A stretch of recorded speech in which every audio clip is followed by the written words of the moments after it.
heard that the people were amongst the nicest people in the world, and that they are extraordinarily well read, and that they like American authors. And I know that's true because I look at my inbox of email and Facebook posts, and outside of America, the second biggest following of readers I have is from the Philippines.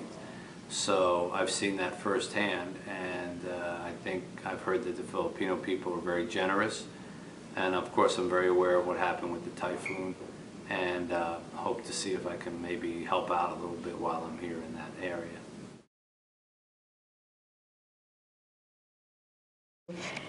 I'm going to try as much of the local food as I can. I'm not real good with spices, and so I'm afraid I'm going to have to ask, like, is that hot? Is that going to make me sick tomorrow? Am I going to be doubled over?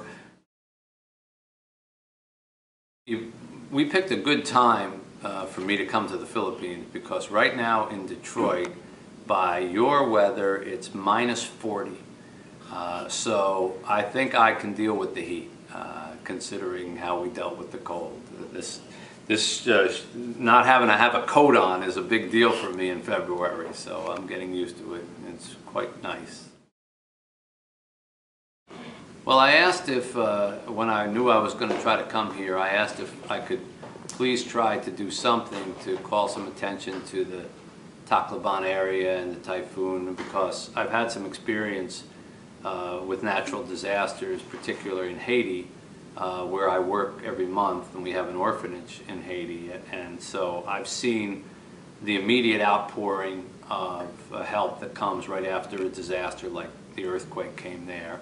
I've seen how devastating that kind of damage can be, but I've also seen what happens when the world sort of forgets about a problem, and you know, there's a big flush of money at the beginning, and then everybody goes on to another story. But the people who were devastated, they're affected forever. And well, I think it was 6,000 people were killed, and so many more were left homeless by that typhoon. It's not over for them. It's not over just because 2 months have passed or 3 months have passed. It's going to go on for a long time.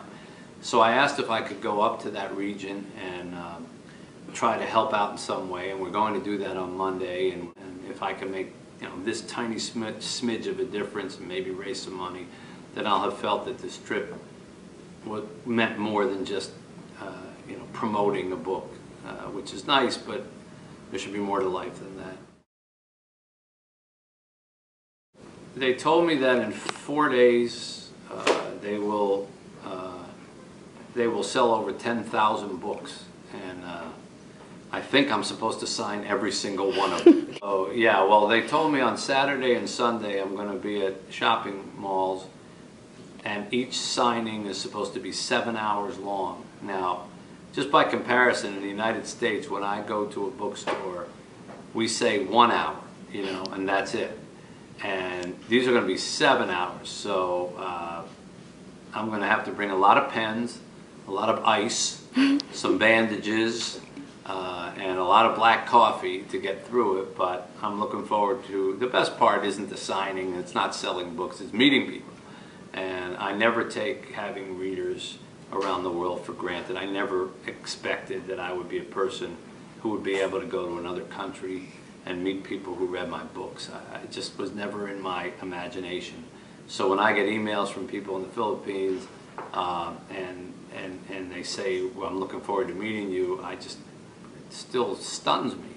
And so everyone who wants to come out and say hello, I encourage them to.